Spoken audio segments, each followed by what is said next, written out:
Hi hello ನಮಸ್ಕಾರ ಸ್ನೇಹಿತರೆ, ಅಲೆಮಾರಿ ವಾಹಿನಿಗೆ ಸ್ವಾಗತ.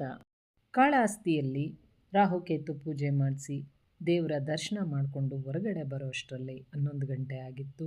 ಅಲ್ಲೇ ಪಕ್ಕದ ಹೋಟೆಲ್ಗೆ ಹೋಗಿ ಬ್ರೇಕ್ಫಾಸ್ಟ್ ಮುಗಿಸಿ ನಾವು ತಿರುಪತಿಯ ಕಡೆ ಹೊರಟ್ವಿ. ಕಾಳಹಸ್ತಿ ಟೆಂಪಲ್ನಿಂದ ಕಾಳಹಸ್ತಿ ಬಸ್ ಸ್ಟಾಪ್ ಸುಮಾರು 1.5 ಕಿಲೋಮೀಟರ್ ದೂರದಲ್ಲಿದೆ. ನಾವು ಬ್ರೇಕ್ಫಾಸ್ಟ್ ಮುಗಿಸಿ ಹೋಟೆಲ್ನವ್ರ ಹತ್ರನೇ ಕೇಳಿದ್ವಿ, ಬಸ್ ಸ್ಟಾಪ್ಗೆ ಹೋಗಬೇಕಾ ಅಥವಾ ಬಸ್ ಇಲ್ಲೆಲ್ಲಾದರೂ ಸಿಗತ್ತಾ ಅಂತ. ಅದಕ್ಕೆ ಅವರು ಕಾಳಹಸ್ತಿ ಬಸ್ ಸ್ಟಾಪಿಂದ ತಿರುಪತಿ ಕಡೆ ಹೋಗುವ ಎಲ್ಲ ಬಸ್ಗಳು ಕೂಡ 3ನೇ ದ್ವಾರದ ಹತ್ರ ಸ್ಟಾಪ್ ಕೊಡುತ್ತೆ, ನೀವು ಅಲ್ಲಿ ನಿಂತ್ಕೊಳ್ಳಿ, ಬಸ್ ಸಿಗುತ್ತೆ ಅಂತ ಹೇಳಿದ್ರು. ನಾವು ದೇವಾಲಯಕ್ಕೆ 4ನೇ ದ್ವಾರದ ಮೂಲಕ ಹೋಗಿದ್ವಿ. 4ನೇ ದ್ವಾರದಿಂದ 3ನೇ ದ್ವಾರದವರೆಗೂ ನಡ್ಕೊಂಡು ಬಂದ್ವಿ. ನೋಡಿ, ಇದೇ ಕಾಳಹಸ್ತಿ ದೇವಾಲಯದ 3ನೇ ದ್ವಾರ. ಇದರ ಆಪೋಸಿಟ್ಟಲ್ಲಿ ಗಣಪತಿ ದೇವಾಲಯ ಇದೆ. ಅದರ ಮುಂದೆನೇ ಬಸ್ಗಳು ಸ್ಟಾಪ್ ಕೊಡುತ್ತೆ.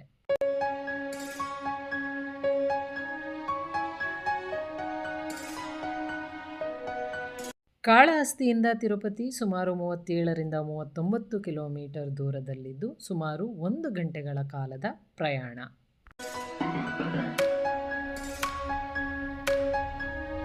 ಬೆಳಿಗ್ಗೆ ತಿರುಪತಿಯಿಂದ ಕಾಳಹಸ್ತಿಗೆ ಹೋಗಬೇಕಾದ್ರೆ ನಾನ್ ಸ್ಟಾಪ್ ಬಸ್ ಸಿಕ್ಕಿತ್ತು. ಆದ್ದರಿಂದ ತಿರುಪತಿಯಿಂದ ಕಾಳಹಸ್ತಿಗೆ ಸುಮಾರು 1 ಗಂಟೆಗಳ ಕಾಲದ ಪ್ರಯಾಣ ಆಯಿತು. ಆದರೆ ಕಾಳಹಸ್ತಿಯಿಂದ ತಿರುಪತಿಗೆ ಬರಬೇಕಾದ್ರೆ ನಮಗೆ ನಾನ್ ಸ್ಟಾಪ್ ಬಸ್ ಸಿಕ್ಕಲಿಲ್ಲ, ಸಿಟಿ ಬಸ್ ಹತ್ಕೊಂಡ್ವಿ. ಸಿಟಿ ಬಸ್ ಎಲ್ಲ ಕಡೆನೂ ಸ್ಟಾಪ್ ಕೊಟ್ಕೊಂಡೇ ಬಂದಿದ್ದರಿಂದ ಕಾಳಹಸ್ತಿಯಿಂದ ತಿರುಪತಿಗೆ ಸುಮಾರು 1.5 ಗಂಟೆಗಳ ಕಾಲದ ಪ್ರಯಾಣ ಆಯಿತು. ನೋಡಿ, ಇದೇ Tirupati bus stop. Tirupati city bus stop ತಲುಪಿದಾಗ ಮಧ್ಯಾಹ್ನ 12:30 ಆಗಿತ್ತು. ನಾವೆಲ್ಲಿ ಬಸ್ ಇಳಿದ್ವೋ ಅಲ್ಲೇ ಅಲ್ಮೇಲ್ ಮಂಗಾಪುರಕ್ಕೆ ಬಸ್ ನಿಂತಿತ್ತು. ಆದ್ದರಿಂದ ನಾವು ಈಗ ತುಂಬ ಬಿಸಿಲಿದೆ, ಮಧ್ಯಾಹ್ನ ಬೇರೆ, ಅಲ್ಮೇಲ್ ಮಂಗಾಪುರ ದೇವಾಲಯಕ್ಕೆ ಹೋಗಿ ಬರೋ ಅಷ್ಟರಲ್ಲಿ 3 ಗಂಟೆ ಆಗಿರುತ್ತೆ. ಆಗ ಸ್ವಲ್ಪ ಬಿಸಿಲು ಕಡಿಮೆ ಇರುತ್ತೆ. ಆ ಟೈಮಲ್ಲಿ ಬೆಟ್ಟ ಹತ್ತೋಣ ಅಂದ್ಕೊಂಡು ನಾವು ಮೊದಲಿಗೆ ಅಲ್ಮೇಲ್ ಮಂಗಾಪುರಕ್ಕೆ ಹೋಗಿ ಬರೋಣ ಅಂತ ಅಲ್ಮೇಲ್ ಮಂಗಾಪುರ ಬಸ್ ಕಡೆ ಹೊರಟ್ವಿ.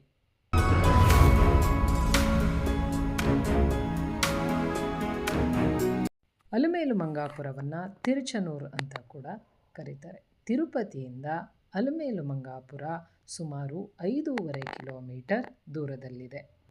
ನೋಡಿ, ಈ ಪ್ಲಾಟ್ಫಾರಮಲ್ಲೇ ಅಲಮೇಲು ಮಂಗಾಪುರಕ್ಕೆ ಹೋಗುವ ಬಸ್ಗಳು ನಿಂತ್ಕೊಳ್ಳುತ್ತೆ. ಪದ್ಮಾವತಿ ದೇವಿಯನ್ನು ಪೂಜಿಸದೆ ತಿರುಪತಿಯ ಶ್ರೀ ವೆಂಕಟೇಶ್ವರನ ದರ್ಶನ ಸಂಪೂರ್ಣವಾಗುವುದಿಲ್ಲ ಎಂಬುದು ಪ್ರತಿಯೊಬ್ಬರ ನಂಬಿಕೆ. ಆದ್ದರಿಂದಲೇ ಹೆಚ್ಚಿನ ಭಕ್ತರು ಮೊದಲಿಗೆ ಪದ್ಮಾವತಿ ದೇವಿಯ ದರ್ಶನವನ್ನು ಮಾಡಿ ಅನಂತರ ತಿರುಪತಿ ತಿಮ್ಮಪ್ಪನ ದರ್ಶನಕ್ಕೆ ತೆರಳುತ್ತಾರೆ. ಇನ್ನು ಕೆಲವರು ತಿರುಪತಿ ತಿಮ್ಮಪ್ಪನ ದರ್ಶನ ಮಾಡಿ ನಂತರ ಪದ್ಮಾವತಿಯ ದರ್ಶನ ಮಾಡುತ್ತಾರೆ. ಈ ಬಾರಿ ತಿರುಪತಿಯಲ್ಲಿ ಕಲ್ಯಾಣೋತ್ಸವ ಪೂಜೆ ಬುಕ್ ಮಾಡ್ಕೊಂಡಿದ್ದೀವಿ. ಆದ್ದರಿಂದ ಮೊದಲಿಗೆ ಪದ್ಮಾವತಿ ಅಮ್ಮನನ್ನು ನೋಡಿಕೊಂಡು ಅನಂತರ ತಿರುಪತಿಗೆ ಹೋಗೋಣ ಅಂತ ಮೊದಲಿಗೆ ತಿರುಚನೂರಿಗೆ ಬಂದ್ವಿ. ನೋಡಿ, ಇಲ್ಲಿವರೆಗೂ ಬಸ್ ಬರುತ್ತೆ. ಇಲ್ಲಿ ಬಸ್ ಇಳ್ಕೊಂಡು ಸ್ವಲ್ಪ ದೂರ ದೇವಾಲಯದವರೆಗೂ ನಡ್ಕೊಂಡು ಹೋಗಬೇಕು.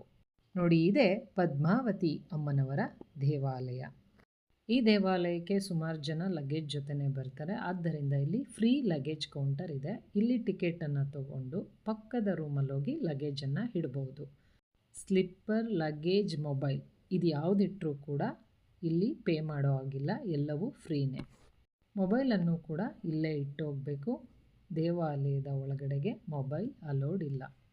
ದೇವಾಲಯ ಪ್ರತಿದಿನ ಬೆಳಗ್ಗೆ 4:30ಯಿಂದ ಮಧ್ಯಾಹ್ನ 1 ಗಂಟೆವರೆಗೂ ಮತ್ತೆ ಸಂಜೆ 4 ಗಂಟೆಯಿಂದ ರಾತ್ರಿ 9:30ವರೆಗೂ ಓಪನ್ ಇರುತ್ತೆ. ಶುಕ್ರವಾರದ ದಿನ ಮಾತ್ರ ದೇವಾಲಯ ಅರ್ಲಿ ಮಾರ್ನಿಂಗ್ 3 ಗಂಟೆಗೆ ಓಪನ್ ಆಗಿ ಮಧ್ಯಾಹ್ನ 1 ಗಂಟೆವರೆಗೂ ಇರುತ್ತೆ. ಮತ್ತೆ ಸಂಜೆ 4 ಗಂಟೆಗೆ ಓಪನ್ ಆಗಿ ರಾತ್ರಿ 10 ಗಂಟೆವರೆಗೂ ಓಪನ್ ಇರುತ್ತೆ. ಟ್ರೆಡಿಷ್ನಲ್ ಡ್ರೆಸ್ಸಲ್ಲೇ ಬರಬೇಕು, ಚೂಡಿದಾರ್ ಅಥವಾ ಸ್ಯಾರಿ. ನಿಮಗೆಲ್ಲರಿಗೂ ತಿಳಿದಿರುವಂತೆ ಪುರಾಣಗಳ ಪ್ರಕಾರ ಆಕಾಶರಾಜ ಎಂಬ ರಾಜ ತಿರುಚನೂರು ಪ್ರದೇಶವನ್ನು ಆಳ್ವಿಕೆ ಮಾಡ್ತಾ ಇರ್ತಾರೆ. ಇವರಿಗೆ ಸಂತಾನ ಭಾಗ್ಯ ಇರಲ್ಲ. ಸಂತಾನ ಪ್ರಾಪ್ತಿಗಾಗಿ ಯಜ್ಞವನ್ನು ಮಾಡಿಸುವಾಗ ಯಜ್ಞವೇದಿಯಿಂದ ಕಮಲದ ಹೂವಿಂದ ಒಂದು ಹೆಣ್ಣು ಮಗು ಉದ್ಭವಿಸುತ್ತೆ. ಮಗು ಕಮಲದಲ್ಲಿ ಹುಟ್ಟಿದ್ದರಿಂದ ಮಗುವಿಗೆ ಪದ್ಮಾವತಿ ಎಂದು ನಾಮಕರಣ ಮಾಡಲಾಗುತ್ತೆ. ರಾಜದಂಪತಿಗಳು ಮಗುವನ್ನು ಸ್ವಂತ ಮಗಳಂತೆ ಸಾಕಿ ಬೆಳೆಸುತ್ತಾರೆ. ಇತ್ತ ವೆಂಕಟಾಚಲದಲ್ಲಿ ವಾಸಿಸುತ್ತಿದ್ದ ಶ್ರೀನಿವಾಸ ದೇವರಿಗೆ ಪದ್ಮಾವತಿಯನ್ನು ಕಂಡು ಆಕೆಯ ಮೇಲೆ ಮೋಹಿತರಾಗುತ್ತಾರೆ. ನಂತರ ಆಕಾಶರಾಜರ ಅನುಮತಿಯನ್ನು ಪಡೆದು ಶ್ರೀನಿವಾಸ ಮತ್ತು ಪದ್ಮಾವತಿ ದೇವಿಯ ದಿವ್ಯ ವಿವಾಹ ಅದ್ಧೂರಿಯಾಗಿ ನೆರವೇರುತ್ತದೆ. ಈ ವಿವಾಹವೇ ತಿರುಪತಿಯಲ್ಲಿ ನಡೆಯುವ ಕಲ್ಯಾಣೋತ್ಸವದ ಮೂಲವಾಗಿದೆ. ಈ ವಿವಾಹದ ನಂತರ ಶ್ರೀನಿವಾಸ ಸ್ವಾಮಿಯು ವೆಂಕಟಾಚಲದಲ್ಲಿ ನೆಲೆ ನಿಲ್ಲುತ್ತಾರೆ. ನಾವು ಬಂದಿನ ಅಷ್ಟು ಜನ ಇರಲಿಲ್ಲ, ಆದ್ದರಿಂದ ಸುಮಾರು ಅರ್ಧ ಗಂಟೆಗೆಲ್ಲ ನಮ್ಮ ದರ್ಶನ ಪೂರ್ತಿಯಾಯಿತು. ದೇವಾಲಯದ ಅಪೋಸಿಟ್ಟಲ್ಲಿ ಸ್ವಲ್ಪ ದೂರದಲ್ಲಿ ಪದ್ಮ ಸರೋವರ ಕಲ್ಯಾಣಿ ಇದೆ. ನಿಮಗೆ ಆಸಕ್ತಿ ಇದ್ದರೆ ಭೇಟಿ ನೀಡಬಹುದು. ಪದ್ಮಾವತಿ ದೇವಿಯ ದರ್ಶನವನ್ನು ಮುಗಿಸ್ಕೊಂಡು ಹೊರಗಡೆ ಬಂದು ಅಲಿಪಿರಿಗೆ ಬಸ್ ಇದೆಯಾ ಅಂತ ಕೇಳಿದ್ವಿ. ಅಲಿಪಿರಿಗೆ ಯಾವುದೇ ಬಸ್ ಇಲ್ಲ, ಆಟೋದಲ್ಲೇ ಹೋಗಬೇಕು ಅಂದರು. ಆದ್ದರಿಂದ ನಾವು ಆಟೋದಲ್ಲಿ ಅಲಿಪಿರಿಯ ಕಡೆ ಹೊರಟ್ವಿ.